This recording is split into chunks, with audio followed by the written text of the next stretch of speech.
विश्वास के बदले विश्वासघात। लंबे इंतजार के बाद आज ईशा की सगाई का दिन आ गया। ईशा रोहित से शादी के लिए पापा मम्मी से न जाने कितनी बार झगड़ा कर चुकी थी। तब कहीं जाकर मुश्किलों से मम्मी पापा उसकी शादी रोहित से कराने के लिए तैयार हुए थे। ऐसा क्या था जो ईशा के माता पिता उसकी शादी रोहित से नहीं कराना चाहते थे? इसके लिए इस कहानी को आप अंत तक जरूर देखिए दोस्तों। दरअसल ईशा बहुत अमीर परिवार से थी। उसके पिता का दिल्ली में साड़ियों का बड़ा कारोबार था, परंतु रोहित एक मध्यम वर्गीय परिवार का लड़का था जो एक मल्टीनेशनल कंपनी में साधारण सी नौकरी करता था। उसके पिताजी भी कुछ खास कमाते धमाते नहीं थे, तो घर परिवार चलाने की जिम्मेदारी रोहित पर ही थी। ईशा के माता पिता ने रोहित के बारे में उसके ऑफिस में जांच पड़ताल करवाई, तो वे रोहित के चरित्र से संतुष्ट नहीं थे। ईशा के पिता उसकी शादी रोहित से नहीं कराना चाहते थे। वह जानते थे कि ईशा बहुत रईसी में पली बड़ी है। उसने कभी जिंदगी में गरीबी नहीं देखी। माँ का मानना यह था कि प्रेम प्यार तो कुछ ही दिनों की बात है, परंतु जैसे ही घर परिवार की जिम्मेदारियों का बोझ कंधों पर पड़ता है तो अच्छे अच्छे रिश्ते भी बिखर जाते हैं। और दूसरा, वह अपनी बेटी के बारे में भी जानती थी कि उसे एक मध्यम वर्गीय परिवार में तालमेल बिठाने में बहुत परेशानियों का सामना करना पड़ेगा। उन्होंने ईशा को रोहित से शादी ना करने के लिए बहुत समझाया बुझा, परंतु ईशा ने तो ठान लिया था, अगर वह शादी करेगी तो रोहित से, नहीं तो वह आजीवन कुंवारी रह जाएगी। माता पिता जब अपने फैसले पर अड़े रहे तो ईशा ने अपने हाथ की नस काट ली। ईशा की इस हरकत की वजह से माता पिता का दिल टूट गया और उसकी बेतुकी जिद के आगे उन दोनों ने हार मान ली। शायद होने को यही मंजूर था। बच्चों की खुशियों की खातिर माँ पिताजी ने उनकी शादी की तैयारियां शुरू कर दी। ईशा गहने और जेवर महंगे कपड़े की बहुत शौकीन थी, सो उसने अपनी शादी के लिए अपनी मनपसंद हर प्रकार की ज्वेलरी और महंगे महंगे कपड़ों की कुछ खरीदारी की। कुछ ही दिनों में ईशा का रोहित से विवाह संपन्न हो गया। शादी में ईशा के माता पिता ने उसकी मनपसंद की हर छोटी बड़ी वस्तु दी थी। उधर ईशा के ससुराल में शुरू में सब कुछ ठीक ठाक रहा। उसने अपने मायकों में ऐश आराम बिताए सभी पल याद आने लगे। वह अपना पिछला समय याद करके बहुत दुखी होती, परंतु अब पछताने से कुछ नहीं हो सकता था। धीरे धीरे रोहित और सासू माँ का व्यवहार भी उसे बदलता हुआ प्रतीत होने लगा।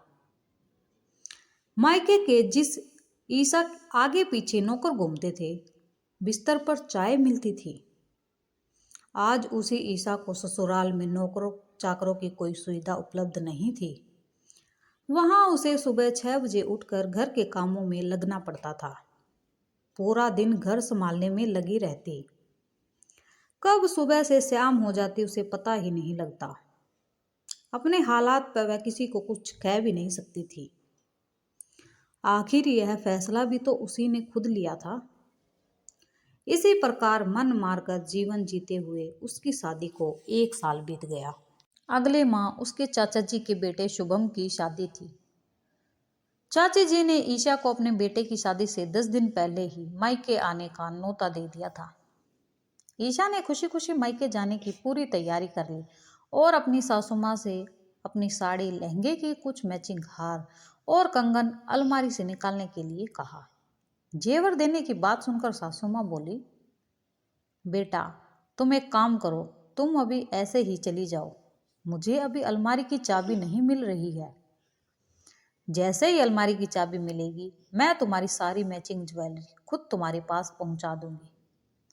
जाने क्यों सासू माँ की बात सुनकर आज ईशा का मन किसी अनजानी आशंका से घिर गया था और वो किसी से कुछ बोले बिना चुपचाप अपने भाई के साथ चाचा चाची के यहीं पहुंच गई।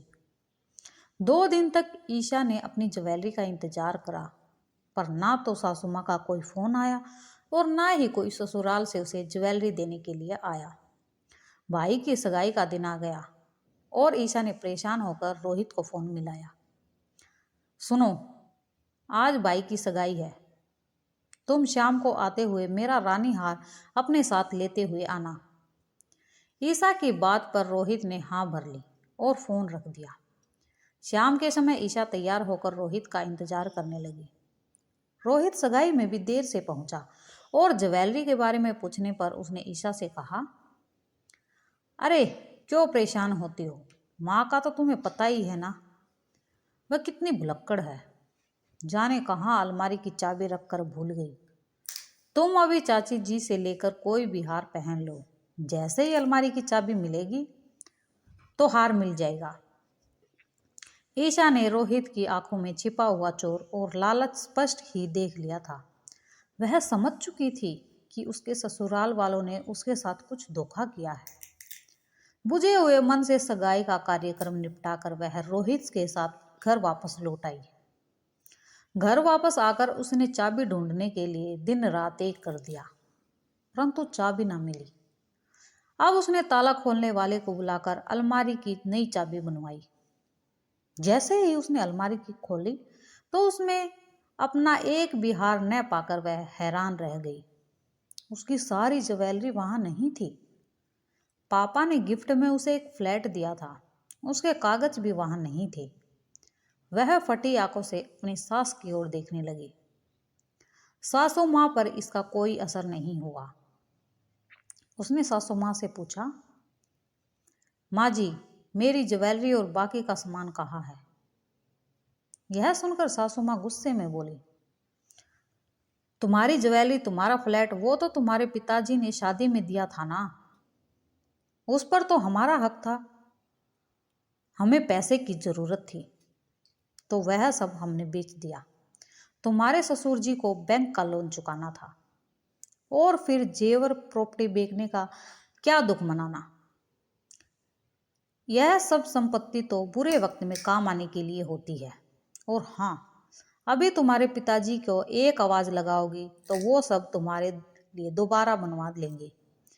यह सुनकर ईशा के पैरों तले जमीन खिसक गई और वह बोली, माँ जी, अगर आपको पैसे की इतनी जरूरत थी तो आप मुझे भी यह बात बता सकती थी।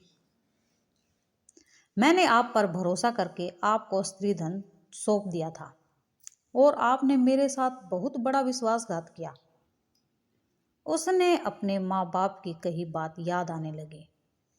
आज उसे एहसास हो रहा था कि वे हमेशा सही कहते थे। ईशा के ससुराल वालों ने उसे भरोसा तोड़ दिया और उसने रोहित को ऑफिस में फोन मिलाकर घर वापस बुलाया। कुछ ही देर में रोहित घर लौट आया। ईशा ने उसे सारी बातें विस्तार पूर्वक सुनाई, परंतु यह सब सुनकर रोहित को कोई आश्चर्य नहीं हुआ, क्योंकि वह खुद अपनी माँ बाप के साथ मिला हुआ था। यह विश्वासघात अकेले उसके सास ससुर ने नहीं, बल्कि तीनों ने मिलकर ईशा के साथ किया था। वह रोते रोते सोच रही थी कि शायद अपने माता पिता की बात सुनी होती तो आज यह दिन नहीं देखना पड़ता। वह रोहित पर भरोसा करके बहुत पछता रही थी।